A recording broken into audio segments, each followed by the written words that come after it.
Hello.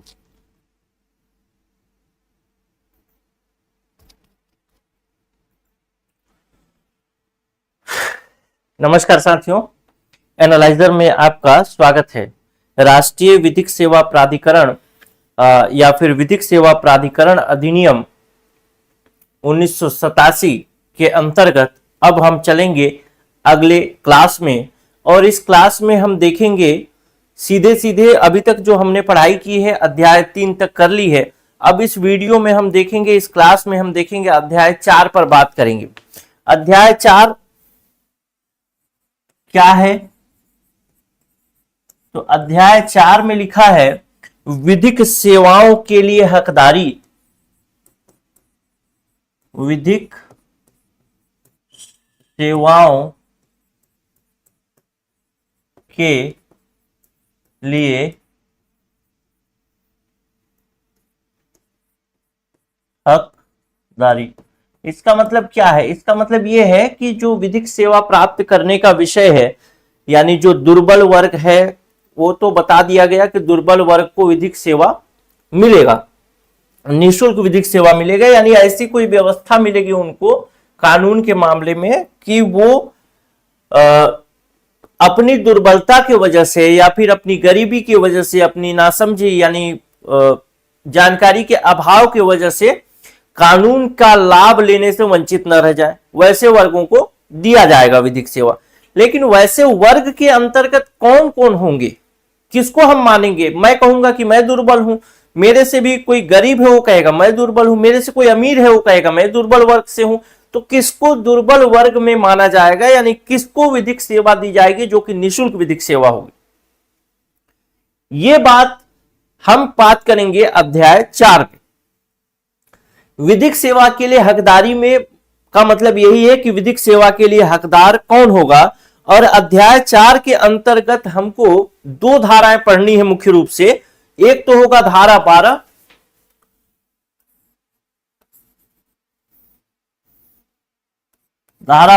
और दूसरा धारा होगा धारा 13। यानी कुल धाराएं जो पढ़नी है हमको, वो धाराएं पढ़नी है कितनी? मात्र और मात्र दो धाराएं। ठीक, यानी एक छोटा अध्याय है ये। अब दो धाराओं के अंतर्गत सबसे पहली धारा जो है वह है धारा 12, जो कि कहता है विधिक सेवा देने के लिए मानदंड। और इसी में हमको पता चलेगा कि कौन व्यक्ति विधिक सेवा के लिए योग्य है, कौन व्यक्ति विधिक सेवा के लिए योग्य नहीं है। तो धारा 12 लिखता हूं। धारा 12 क्या कहता है? विधिक सेवा देने के लिए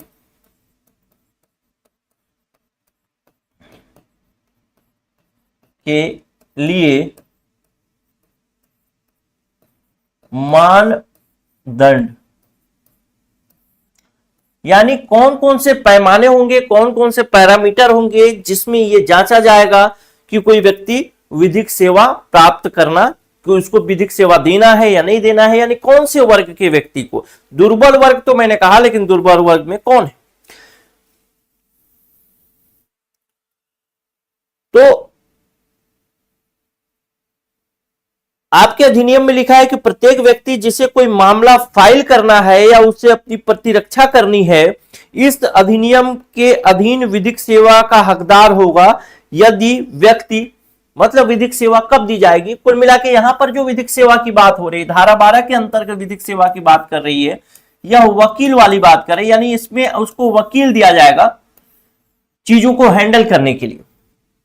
ठीक, तो दोनों ही चीजें हैं। पहला तो मामला फाइल करने की बात है, मामला फाइल करना है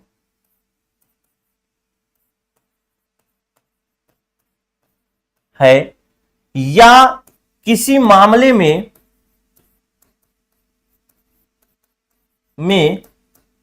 प्रतिरक्षा चाहिए, समझते हैं अभी के लिए। मामला फाइल करना है का मतलब कोई केस अदालत में लगाना है।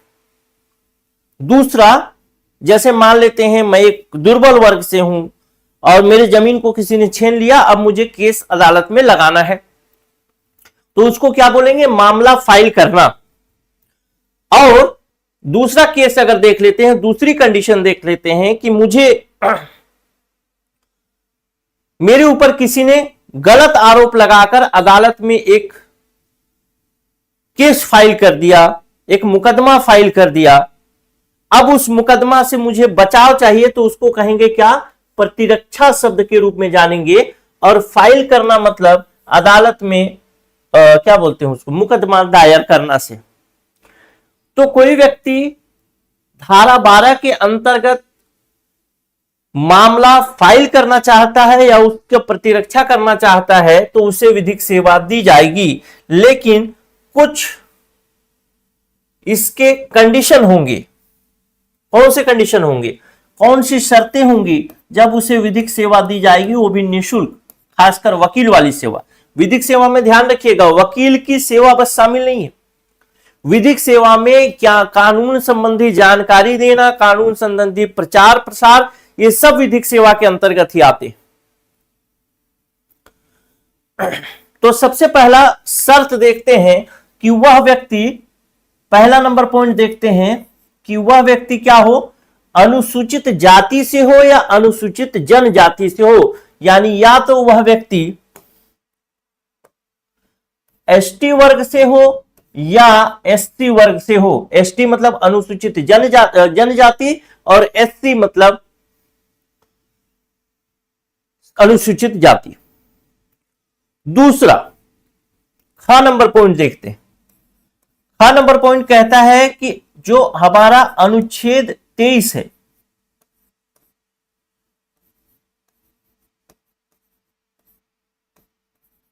अनुच्छेद 23 क्या कहता है? बलात् श्रम के बारे में बात करता है, यानी मानव व्यापार और बेगार का शिकार शब्द का उपयोग करता है अनुच्छेद 23। अनुच्छेद 23 मौलिक अधिकार है और मौलिक अधिकार में बताया गया है किसी से बेगारी नहीं कराई जा सकती, यानी उसको मजदूरी दिए बिना आप काम नहीं करा सकते, या फिर मजदूरी जो आप दे रहे हैं वह मजदूरी कानून के हिसाब से पर्याप्त होना चाहिए, तभी उसे आप मजदूरी मानेंगे। अगर कानून के हिसाब से आप पर्याप्त मजदूरी नहीं दे रहे हैं, इसका मतलब आप उससे बेगारी करा रहे हैं। ठीक, ये तो रहा बेगारी शब्द। दूसरा शब्द कहता है मानव दुर्व्यापार। तो इस अनुच्छेद 23 में दो चीजें हैं। पहला तो है क्या? बेगारी। बेगारी को मैंने बताया कि जो वास्तविक, जो वाजिब मजदूरी है वो मिलनी चाहिए। अगर वाजिब मजदूरी से कम या बिना पैसे के आप काम करा रहे हैं तो बेगारी है, जैसे बंधुआ मजदूरी टाइप का। दूसरा जो शब्द है वो है मानव व्यापार।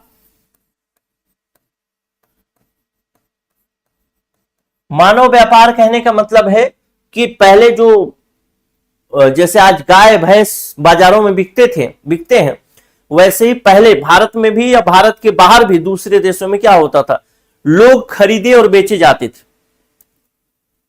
आप एक मूवी देखे होंगे पद्मावत। पद्मावत में अलाउद्दीन खिलजी का एक दास रहता है, मलिक काफूर। मलिक काफूर क्या था? मलिक काफूर एक्चुअल में इसी प्रकार से मानव व्यापार के द्वारा खरीदा बेचा जाता था, बेचा हुआ व्यक्ति था, यानी वो दास था। पहले के कंडीशंस ये होते थे कि जैसे मैं एक व्यक्ति हूं, मेरे माता पिता ने मुझे बाजार में बेच दिया, जैसे आप सामान्य तौर पर गाय बैलों को बेचते हैं वैसे बेच दिया जाता था, और मेरे को कोई अमीर आदमी खरीद के ले जाता, मैं उसके यहां जो भी मुझे काम करता वो काम मैं करता, मैं उसका दास बन के रहता। ठीक, नौकर नहीं, ध्यान रखिए, नौकर नहीं, दास। दास शब्द नौकर से भी निकृष्ट शब्द में आता है। तो दास जो होते थे, यानी मानव व्यापार के अंतर्गत जो व्यक्ति खरीदे या बेचे जाते थे दास के रूप में, उनके कोई भी राइट नहीं हुआ करते थे, कोई अधिकार नहीं हुआ करते थे। यहां तक कि अगर दास ने शादी कर ली और उसका एक बच्चा हुआ तो उस बच्चे पर भी अधिकार दास का नहीं होता था, मालिक का ही होता था। ये पुरानी बातें हो गई। जैसे आज अगर आप एक गाय खरीद के लाते हैं, गाय का एक बछड़ा हुआ तो वो बछड़ा गाय का हुआ कि आपका हुआ? आपका हुआ। तो वैसे ही अगर ऐसा शिकार कोई व्यक्ति है जो कि बेगारी का शिकार हो रहा है या मानव व्यापार का शिकार हुआ है, तो वह भी इस शर्त को पूरा करने के लिए पर्याप्त है, यानी उसे भी विधिक सहायता दी जाएगी, विधिक सेवा दी जाएगी। ग नंबर पॉइंट में देखते हैं जो है स्त्री या बालक। बालक शब्द का मतलब क्या है? बालक शब्द का यहां सामान्य से मतलब, स्त्री तो पता है, बालक शब्द का मतलब है जिसकी उम्र 18 वर्ष से कम हो, उसे हम क्या कहेंगे? उसे हम कहेंगे बालक। ग नंबर पॉइंट हो गया। अब घ नंबर पॉइंट देखते हैं, निशक्त व्यक्ति। निशक्त व्यक्ति यानी फिजिकली डिसेबल, जिसको आप दिव्यांग बोलते हैं, उसको यहां पे बोलेंगे निशक्त व्यक्ति।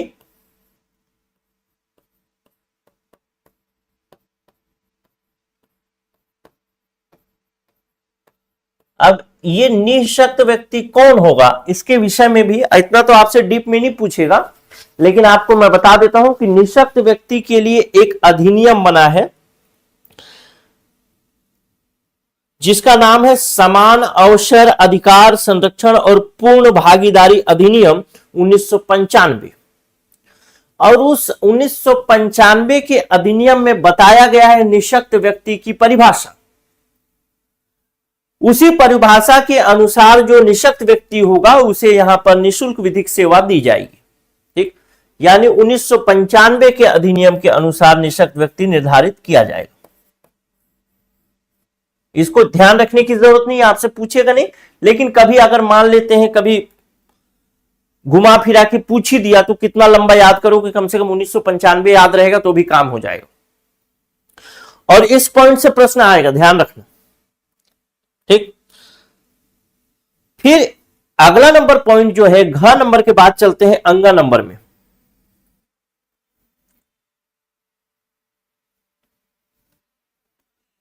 अंग नंबर पॉइंट थोड़ा मजेदार और थोड़ा अच्छा है।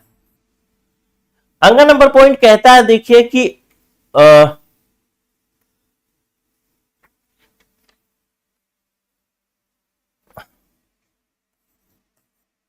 जो शब्द लिखा है उसको लिख देता हूं, अनहर अभाव की दशा के अधीन व्यक्ति।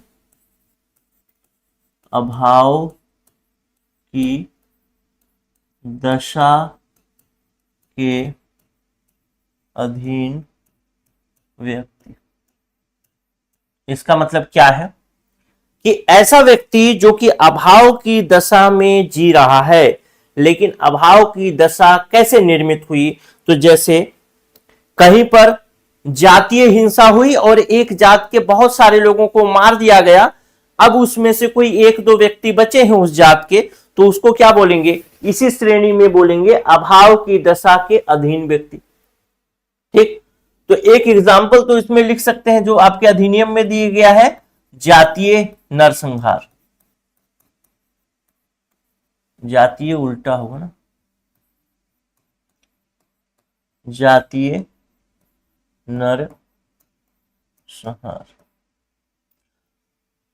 दूसरा कंडीशन ये हो सकता है कि कहीं जातीय अत्याचार हुआ, जातीय अत्याचार नरसंहार नहीं हुआ लेकिन अत्याचार हुआ, तो दूसरा नंबर पॉइंट लिखते हैं जातीय अत्याचार। इसके अलावा भी बातें लिखी गई हैं, जैसे कहीं बाढ़ है, कहीं सूखा है, भूकंप आ गया, औद्योगिक संकट आ गया, तो की भी बात करता है। यानी ऐसे क्षेत्र का व्यक्ति वो तो अभाव में है जहां बाढ़ आ गया, तो बाढ़, सूखा, भूकंप, भूकंप,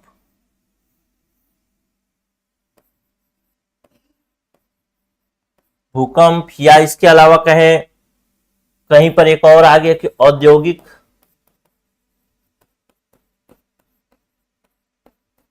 क्या बोलते हैं उसको, औद्योगिक संकट का शिकार हो गया, तो ये भी इसके अंतर्गत आएगा अंगा नंबर पॉइंट। अब देखते हैं 4 नंबर पॉइंट। 4 नंबर पॉइंट ये अभी तक तो बहुत आसान चल रहा है, कोई दिक्कत नहीं, कहीं पे कुछ ध्यान रखने वाली मतलब वो नहीं। अब एक और वर्ग जो इसमें शामिल होगा जिसको कहेंगे 4 नंबर के तहत, और इसको हम बोलेंगे औद्योगिक कर्मकार, यानी उद्योग के क्षेत्र में जो व्यक्ति कर्मचारी के रूप में काम कर रहा है, जैसे मान लेते हैं लोहा बनाने वाली फैक्ट्री है और वहां पे कोई व्यक्ति वर्कर है, मतलब श्रमिक है, उद्योग के क्षेत्र में श्रमिक है, तब की स्थिति। इसके अलावा 6 नंबर पॉइंट लिखता है अभिरक्षा। अभिरक्षा में रखा गया व्यक्ति। अभिरक्षा जिसको आप बोलेंगे अंग्रेजी में, अगर बोलेंगे तो आप बोलेंगे कस्टडी। कस्टडी, इसको अंग्रेजी में क्या बोलेंगे? कस्टडी। कस्टडी का सामान्य सा मतलब समझिए कि कहीं जेल जैसे स्थान पर रखा गया व्यक्ति, यानी ऐसा व्यक्ति जिसको समाज से काट करके अलग रख दिया गया। कस्टडी, अभिरक्षा यानी जेल समझ कर रखिए, ठीक। या पुलिस स्टेशन पर भी अगर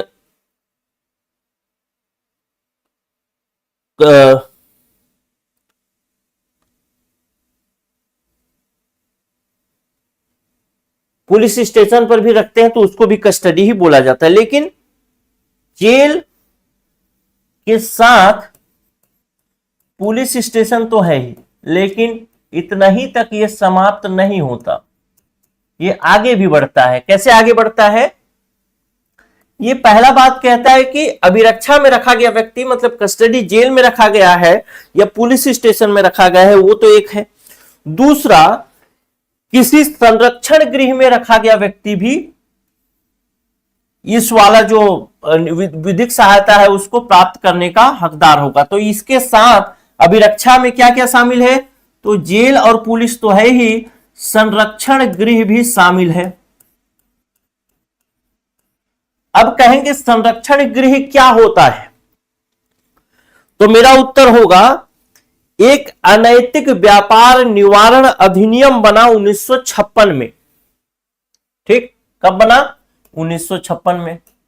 और इस 1956 के अनैतिक व्यापार निवारण अधिनियम 1956 की धारा 2 बोला मतलब परिभाषा वाला क्षेत्र है, के खंड 6 में जो संरक्षण गृह की परिभाषा दी गई होगी वही संरक्षण गृह होगा।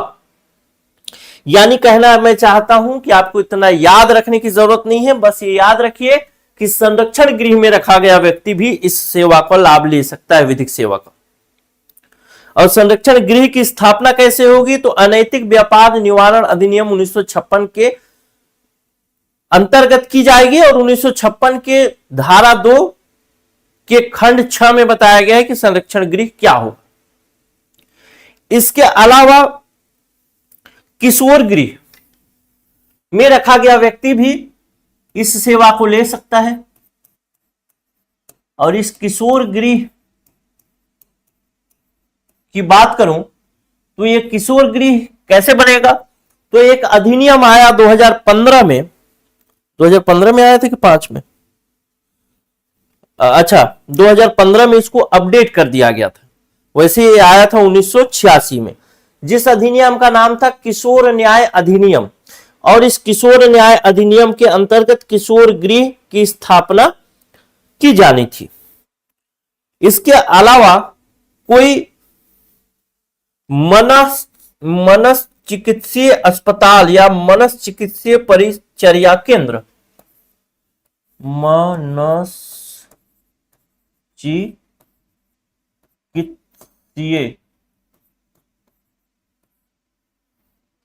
अस्पताल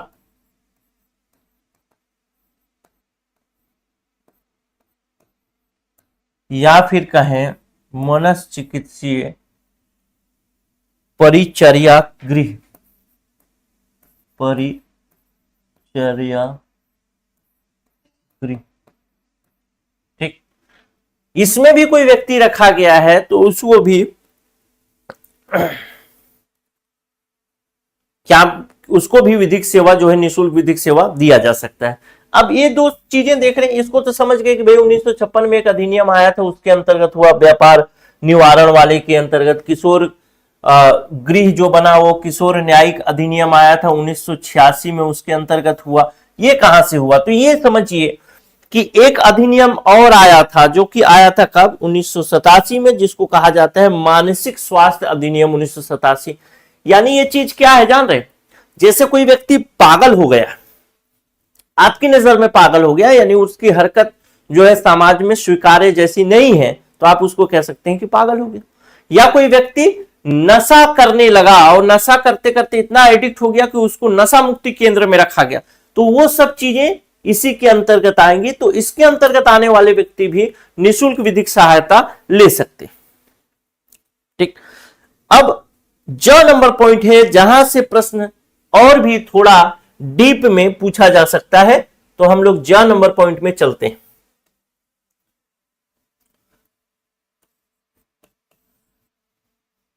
ज नंबर पॉइंट किसी वर्ग या समूह को नहीं बताता। ज नंबर पॉइंट बताता है, आय के विषय में बात करता है कि जिनकी आय अगर कम है, कम मतलब गरीब है, तब की स्थिति में उनको निःशुल्क सहायता दिया जा सकता है, यानी विधिक सहायता उनको उपलब्ध कराई जा सकती है। और गरीब कितने हैं यह चीज बताने की कोशिश करता है। गरीब, और यहां पे गरीब का मतलब किससे है? आय से। गरीबी कैसे नापी जाएगी? आय से नापी जाएगी, इनकम से नापी जाएगी।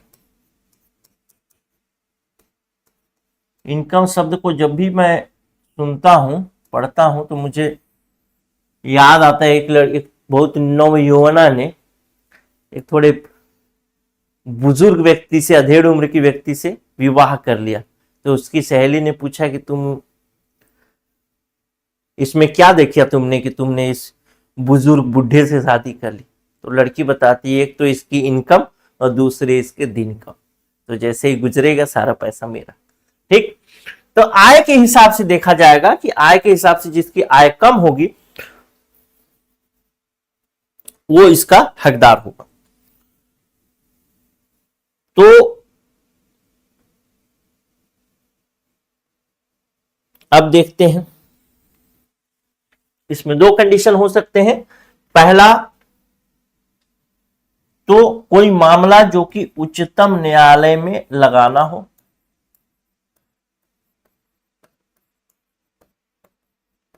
दूसरा मामला हो सकता है उच्चतम न्यायालय से भिन्न। ठीक, मतलब पहला मामला यह है जो कि उच्चतम न्यायालय का है, मान लेते हैं कोई केस फाइल करना है जो उच्चतम न्यायालय में करना है, या अभिरक्षा करनी है यानी बचाव करना है जो कि किसका केस चल रहा है कहां? उच्चतम न्यायालय में। ठीक, उच्चतम न्यायालय से भिन्न मतलब कोई भी हाई कोर्ट हो, सिविल कोर्ट हो, कोई भी कोर्ट हो छोटा मोटा, जो उच्चतम न्यायालय सुप्रीम कोर्ट को छोड़ दो। ठीक, तो यदि उच्चतम न्यायालय का मामला है तो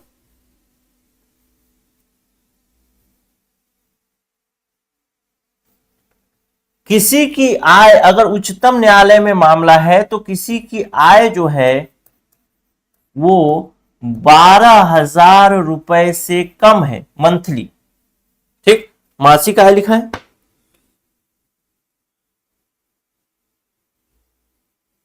यदि मामला उच्चतम न्यायालय से भिन्न किसी न्यायालय में 9,000 रुपए या ऐसी अन्य उच्चतम रकम जो विहित किया है कम, और यदि मामला उच्चतम न्यायालय के समक्ष है तो 12,000 रुपए से उच्चतर जो कम वार्षिक, सॉरी मासिक नहीं है, ये आय कैसा है? वार्षिक। ठीक, और यदि किसी दूसरे न्यायालय में है तब आय कितनी होनी चाहिए? 9,000 वार्षिक। अब इसका मतलब क्या है? इसका मतलब यह है कि यदि कोई व्यक्ति 9,000 रुपए से कम कमाता है साल भर में, तब की स्थिति में, सॉरी पहला केस देख लेते हैं। यदि कोई व्यक्ति 12,000 रुपए वार्षिक से कम कमाता है, साल भर में पूरे 12,000 ही रुपए कमा पा रहे हैं या उससे कम कमा पा रहे, तो उसे सुप्रीम कोर्ट में केस लड़ने के लिए या अपने बचाव के लिए विधिक सहायता दी जाएगी। दूसरा कंडीशन कहता है कि अगर मामला सुप्रीम कोर्ट को छोड़ दें, किसी अन्य कोर्ट का है और उसकी वार्षिक आय 9,000 रुपए से कम है या 9,000 रुपए तक है, तब उसको विधिक सहायता दी जाएगी। क्या इस वार्षिक आय को बदला जा सकता है? तो इसका उत्तर है कि बिल्कुल बदला जा सकता है। कैसे बदला जा सकता है? इस वार्षिक आय को बदलने की जिम्मेदारी किसकी है? राज्य सरकार की। यानी इस वार्षिक आय की जो सीमा है, इसको राज्य सरकार क्या कर सकती है? बदल सकती है। इस वार्षिक आय यानी सुप्रीम कोर्ट वाले वार्षिक आय को बदलने की जिम्मेदारी किसकी है? यानी कौन बदल सकता है? तो वह है केंद्र सरकार। तो बदल करके क्या करेगा? केंद्र सरकार बदल के 12 से 8,000 कर देगा? नहीं, इस 12,000 से अधिक कुछ कर सकता है। जैसे 12 से 13 कर दिया, 15 कर दिया, 18 कर दिया, 2 लाख कर दिया, कुछ कर सकता है। बढ़ा सकता है, घटा नहीं सकता। उसी प्रकार से राज्य सरकार इस 9,000 वाले रकम को क्या कर सकती है? बढ़ा सकती है, लेकिन घटा नहीं सकती। क्लियर है? कोई समस्या? कोई समस्या नहीं। बस यह आय से संबंधित बात है जिसको आपको समझना है कि कोई व्यक्ति, आय मतलब कोई व्यक्ति गरीब है, लेकिन यहां पे गरीबी रेखा के कार्ड को पैमाना नहीं माना गया है, गरीबी रेखा की सूची को पैमाना नहीं माना गया है, यहां पर आय को पैमाना माना गया है और आय इनकम सर्टिफिकेट से डिसाइड होगा। ठीक, आय को इनकम सर्टिफिकेट के अलावा भी अन्य तरीकों से डिसाइड किया जा सकता है, जैसे शपथ पत्र, एफिडेविट के माध्यम से, उसको हम लोग पढ़ेंगे आगे। यहां तक बात तो समझ में आ ही गई होगी मेरे ख्याल से कि विधिक सेवा किसके किसके लिए दी जाएगी। तो सबसे पहली बात तो विधिक सेवा किसी मामले को फाइल करने के लिए, यानी मुकदमा दायर करने के लिए या मुकदमा से बचाव करने के लिए दिया जाएगा। कौन कौन से ऐसे वर्ग होंगे जिनको विधिक सहायता दी जा सकती है निःशुल्क? तो पहला तो एसटी एससी वर्ग होगा। दूसरा, अनुच्छेद 23 के अंतर्गत बेगारी, मानव व्यापार या से ग्रसित कोई व्यक्ति हो। ग नंबर पॉइंट, बालक या स्त्री हो, निःशक्त व्यक्ति, जो कि 1995 की परिभाषा के अनुसार बताता है, या फिर कोई अभाव की दशा में जी रहा है, जैसे जातीय नरसंहार, जातीय अत्याचार, बाढ़, सूखा, भूकंप या औद्योगिक संकट का शिकार हुआ तो व्यक्ति। इसके अलावा जो औद्योगिक कर्मकार है वो, इसके अलावा अभिरक्षा यानी कस्टडी में रखा हुआ व्यक्ति, जिसके अंतर्गत संरक्षण गृह, किशोर गृह, मनश्चिकित्सा अस्पताल, मनश्चिकित्सा परिचर्या केंद्र बताया, गृह बताया। ठीक, ज नंबर पॉइंट जो कि बताता है कि गरीब मतलब आय से डिसाइड होगा कि आय कितनी होगी, तो उसको निःशुल्क या विधिक सहायता सेवा दी जाएगी। ठीक, तो ये बात तो कल क्लियर हो गया कि अब ये सब चीजें तो बताई गई। अब हम पढ़ेंगे धारा 13।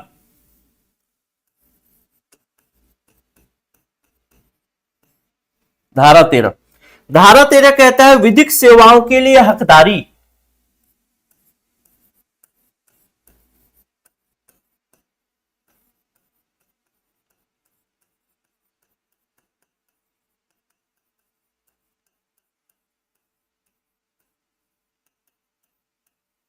इसके अंतर्गत हमको पढ़ने हैं वो 2 उपधाराएं पढ़नी, उपधारा 1 और उपधारा 2। ठीक, तो पहली उपधारा कहता है कि उपधारा 12 के अंतर्गत, यानी जो हमने अभी देखा कि कौन कौन से लोगों को दिया जाएगा विधिक सहायता, जो 12 में देखा। ठीक, ये सब चीजें तो उपधारा 12 के अंतर्गत जो व्यक्ति मानदंडों को पूरा करेगा उनको विधिक सहायता उपलब्ध कराने के मतलब उपलब्ध होने के हकदार होंगे, उनको उपलब्ध कराया जाएगा। तो यहां पे एक चीज ध्यान रखना है कि जो धारा 12 है, इस धारा 12 के कुछ शर्त या सभी शर्त, धारा 12 के कुछ शर्त या सभी शर्त को पूरा करने वाला,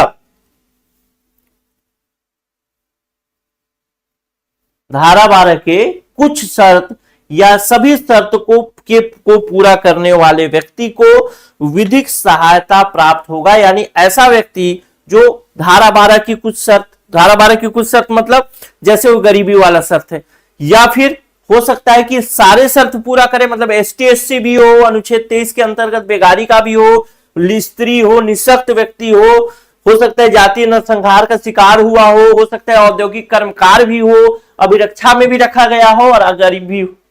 तो सभी शर्त को पूरा करे तो भी, कुछ शर्तों को पूरा करे तो भी उसे विधिक सहायता दी जाएगी, यानी वह विधिक सहायता का, विधिक सेवा प्राप्त करने का हकदार होगा। ठीक, कुछ शर्त या सभी शर्त को पूरा करने वाला व्यक्ति क्या करेगा, विधिक सेवा का हकदार होगा।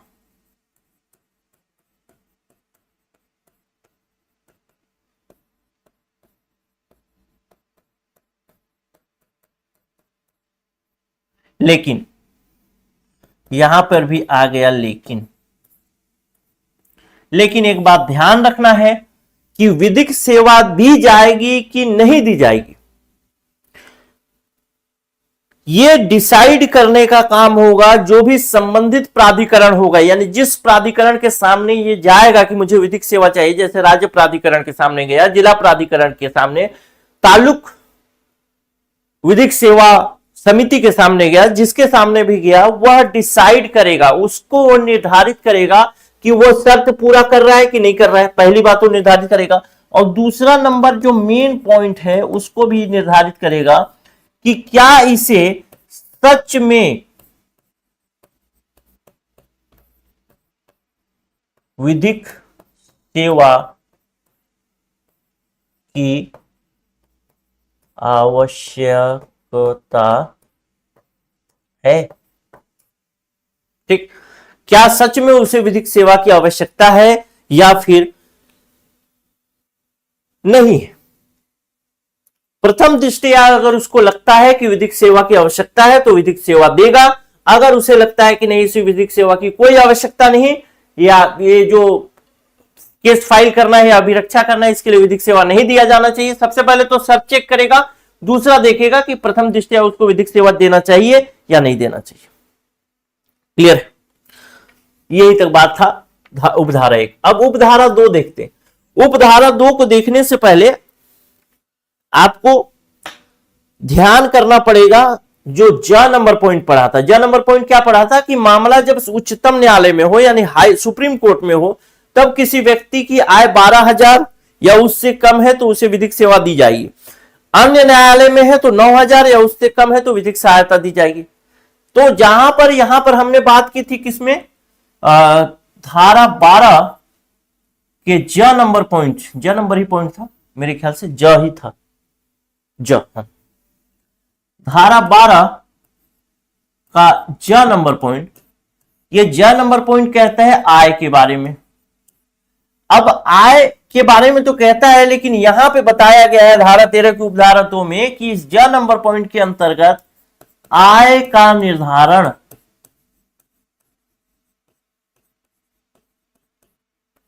कैसे होगा।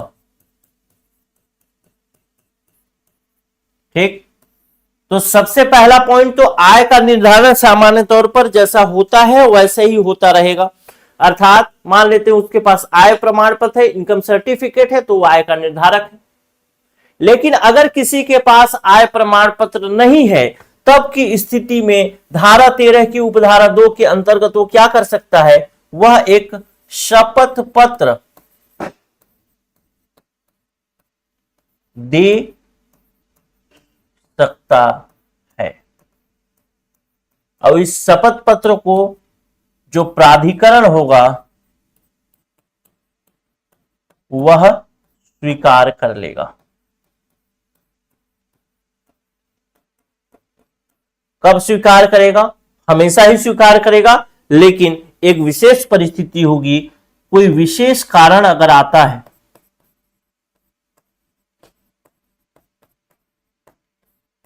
कारण। कोई विशेष कारण क्या है? विशेष कारण मतलब इसी को ध्यान रखना है कि शपथ पत्र हमेशा ही स्वीकार किए जाएंगे जब तक कि जो संबंधित प्राधिकरण है उसके पास ऐसे शपथ पत्र के पर विश्वास न करने का पर्याप्त कारण हो। ठीक, अगर शपथ पत्र पर विश्वास न किया जाए, इसके लिए उसके पास पर्याप्त कारण है, अब प्राधिकरण के पास, यानी प्राधिकरण को लगता है कि यह शपथ पत्र गलत है और प्राधिकरण उसको प्रूफ कर सकता है कि हां यह शपथ पत्र गलत है।